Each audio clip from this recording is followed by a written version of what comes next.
Welcome beyond the veil. You are listening to Moonlight and Ironwood. If you want to skip the wait and download the full audiobook right now, the link is in the description. Now, take a deep breath. The mist is rising. Chapter 1. The Beta's Shadow. The full-length mirror on the back of my bedroom door was merciless.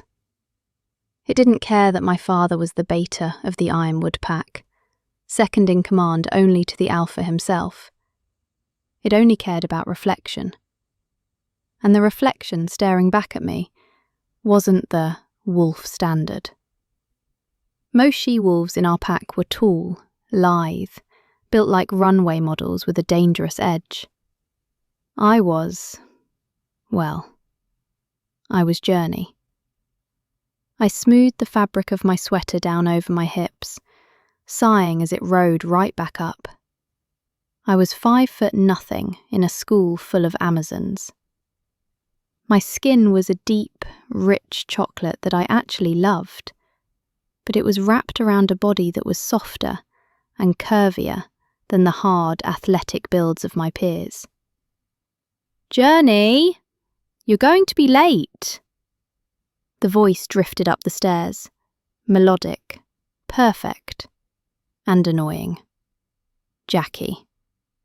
"Coming," I yelled back, grabbing my backpack. I took one last look in the mirror, brushing a strand of waist-length raven black hair out of my face. Just survive the day, I told myself. Just survive the week. Your wolf is coming soon. Everything changes then. Technically, most wolves shifted for the first time at 16. I was 18 and nothing. No heightened senses, no voice in my head, no desire to chase rabbits. My dad, the beta, said I was a late bloomer. The kids at Ironwood High whispered that I was broken. I thundered down the stairs, nearly tripping over my own feet. In the kitchen, the scene was picture perfect. My mum was packing lunches, my dad was drinking coffee while reading a tablet, and Jackie was leaning against the counter, glowing. Jackie was everything I wasn't. She was 3 years older. Technically, she had graduated, but she was always around because of her duties. Tall, with the kind of muscle definition you could bounce a quarter off of. She was the golden child, the future of the pack. "You look..."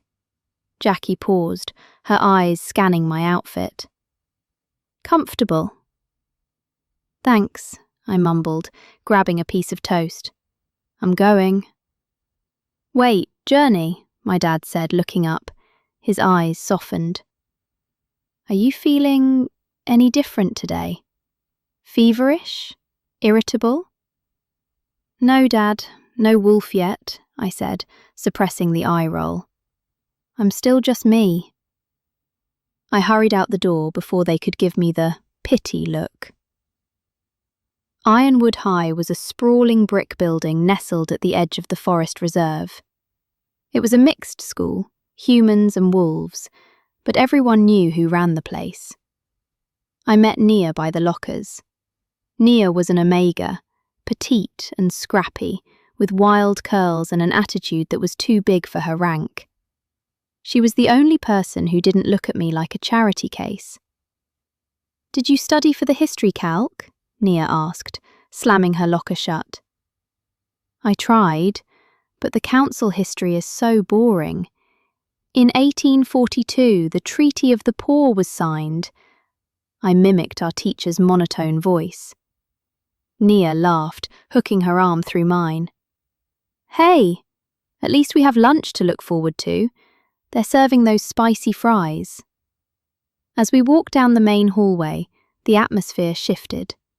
The chatter died down. The sea of students parted. "Oh God," Nia whispered. "Here comes royalty." Walking toward us was the Ironwood elite, and at the centre of it was Aiden. Aiden Stone, the future alpha. He was 6'3" of pure trouble. Dark brown hair that always looked perfectly messy, grey eyes that looked like storm clouds, and a jawline that could cut glass.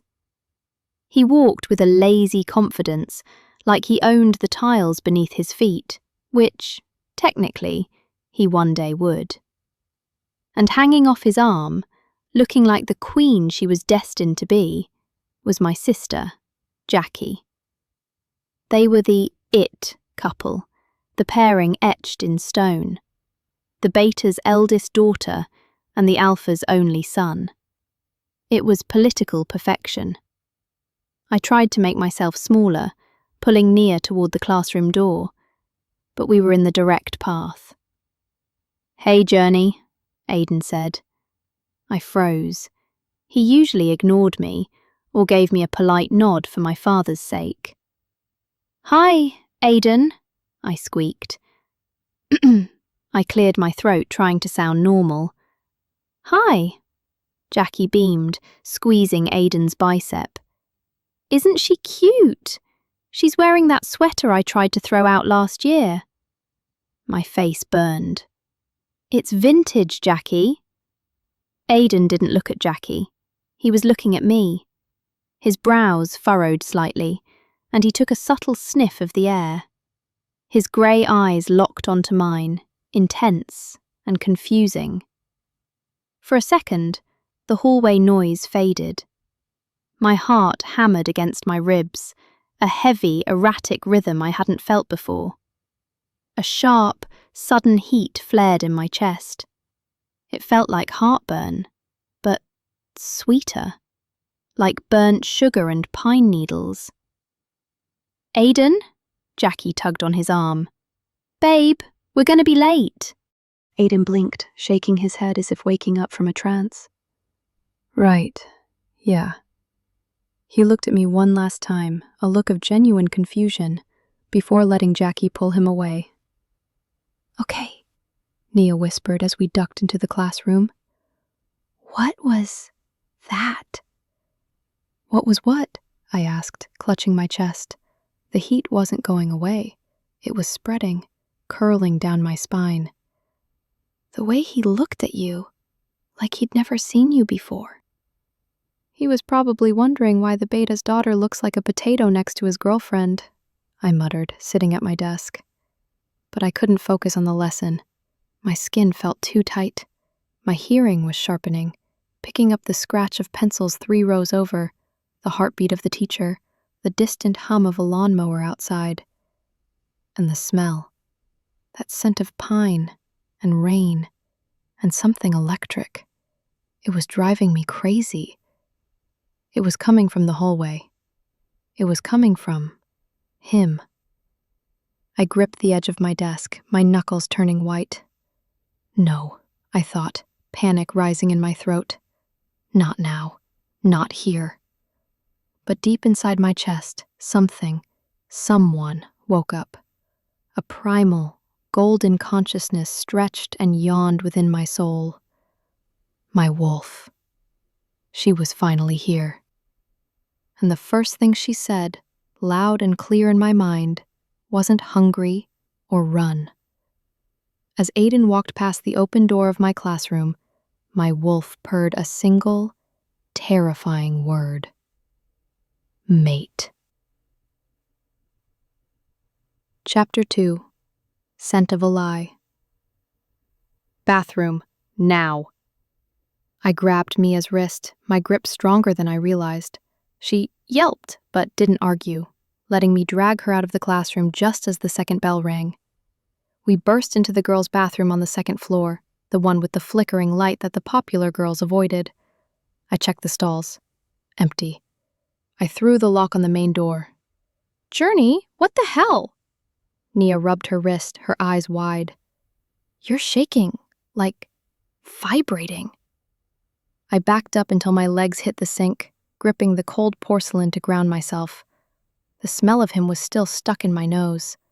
Pine, rain, lightning. My wolf was pacing inside my chest, agitated, wanting to chase after him. "Go to him," she urged. "He is ours." "Shut up," I thought frantically. "Shut up, shut up, shut up." "I need water," I gasped, turning on the tap and splashing freezing water onto my face. It didn't help. The heat was internal. "Journey, talk to me," Nia said, her voice dropping the sarcasm. She put a hand on my shoulder. "Did someone say something? Was it Jackie?" "My wolf," I choked out, water dripping from my chin onto my sweater. She woke up. Nia's face lit up. "Oh my God, finally! That's amazing! We have to tell your dad. We have to—" "No!" I shouted, the sound echoing off the tiles. Nia recoiled, stunned. I was never loud. I was the quiet one, the shadow. "Why not?" she whispered. I looked at her, tears stinging my eyes.